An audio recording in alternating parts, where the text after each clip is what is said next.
मैं विनोद शास्त्री शास्त्री क्लासेज में आपका हार्दिक स्वागत करता हूं। दोस्तों, हमने पिछली वीडियो में यण संधि का पार्ट 1 पढ़ा था। आज मैं कोशिश करूंगा कि यण संधि को पूरा ही करवा दूं। ठीक है, बारीकी से देखना।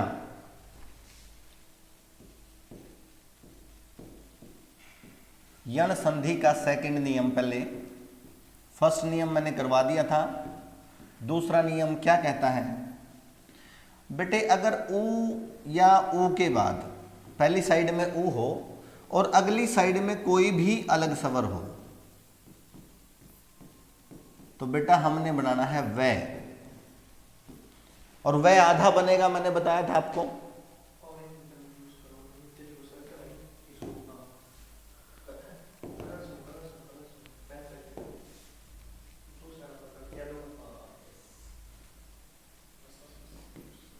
ठीक है, ऊ या ऊ के बाद कोई अलग स्वर हो तो हमने वह बनाना, वह आधा बनेगा, लेकिन वो स्वर जब वह में जुड़ जाएगा तो ये वह हमारा पूरा हो जाएगा।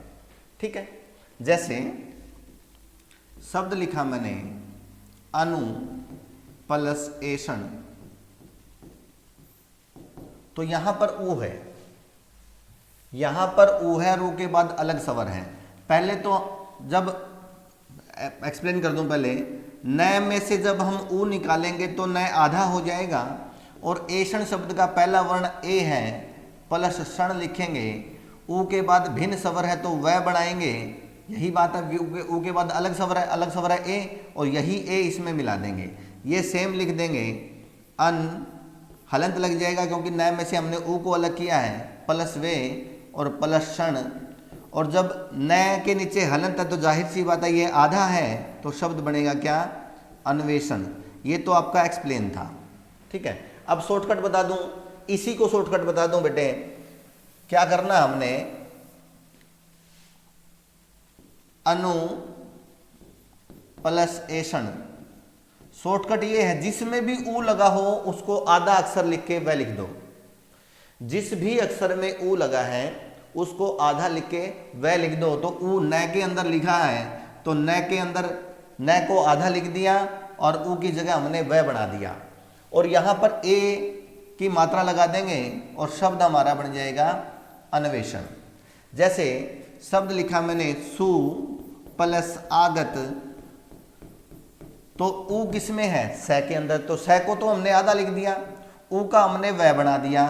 अब आगे क्या है, आ है, तो आ की मात्रा लगा दी और शब्द बन गया हमारा स्वागत। किस्मत वाले शब्द बंदे देखते हैं स्वागत शब्द को, वरना किसी की किस्मत में भी नहीं होता स्वागत शब्द देखना।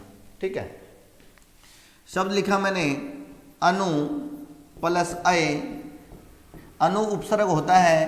अब न को हमने आधा लिख दिया और वह लिख दिया, और अ ऑलरेडी वह के अंदर है ही, तो शब्द बन गया हमारा अन्वय। शब्द लिखा मैंने वधु, शब्द प्लस लिख दिया मैंने आगमन। वधु मैंने होता है बहू, और आगमन मैंने होता है आगमन होना, यानी बहू का आना, वधुआगमन होता है। अब ध के अंदर ऊ है तो ध तो हमने आधा लिख दिया और वह लिख दिया, ऊ का हमने वह बना दिया, आ मात्रा लगा दी और शब्द हमारा बन गया क्या, वधुआगमन। ठीक है जी, तो यहां उपसर्ग भी साथ में पढ़ रहे हैं, अनु और सु, ये दो उपसर्ग हैं। वधु और आगमन दोनों ही शब्द होते हैं, यानी वधवागमन शब्द यौगिक शब्द होता है, दो शब्दों के योग से बना है। ठीक है जी, तो यहां हमारी संधि भी हो रही है, उपसर्ग भी हो रहे हैं, ये हमारा सेकंड नियम था। अब थर्ड नियम क्या कहता है, यानी आज यण संधि को ही निपटाएंगे। यण संधि का तीसरा नियम बेटे क्या कहता है, अगर री के बाद कोई भी अलग स्वर हो यानी भिन्न स्वर हो तो हमने बनाना है रे, और रे आधा बनेगा, लेकिन वो स्वर जब रे के अंदर मिलेगा, पहले तो रे आधा बनता है, फिर वो रे क्या है, कंप्लीट हो जाएगा। इसका एक शॉर्टकट भी मैं बताऊंगा आपको। क्या करना है, ये है त्रि और ये है त्रय, यानी ये तो बना है तय प्लस री से, और ये बना है तय प्लस रे से। कुछ नहीं करना, हमने तरी की जगह तरह लिख देना है, ये तो याद रह ही जाएगा। देखो शब्द लिखा मैंने पितरी, पितरी मैंने होता है पिताजी, प्लस लिख दिया आदेश,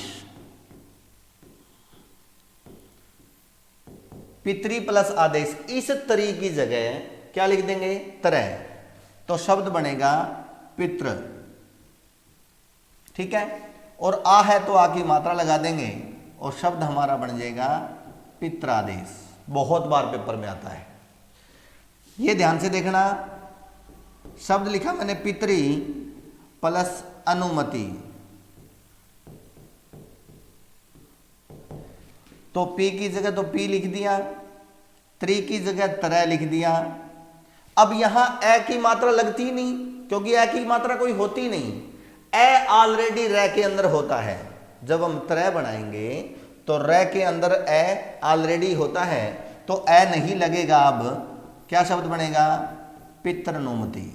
ये ध्यान रखना, पेपर में कई बार शुद्ध अशुद्ध वर्तनी में शब्द लिख देते हैं पित्रानुमति, तो बेटे पित्रानुमति नाम का कोई शब्द नहीं है, ये ध्यान रखना। शब्द लिखा मैंने मातृ, मातृ मैंने माता जी होता है, मातृ प्लस आज्ञा, और शब्द बना दिया मैंने मात्राज्ञा। ये ध्यान रखना, मात्राज्ञा शब्द बन गया। ये शब्द लिखा मैंने मातृ, कैसे बना मैं बताऊं, तरी की जगह तरह लिख दिया, आ की मात्रा थी लगा दी, ज्ञा लिख दिया।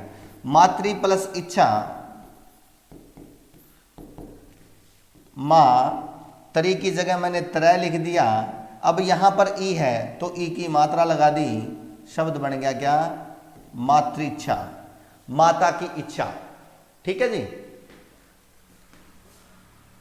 बस इतना ही पढ़ेंगे दोस्तों आज। ठीक है, तो हमारी यण संधि कंप्लीट हो गई है।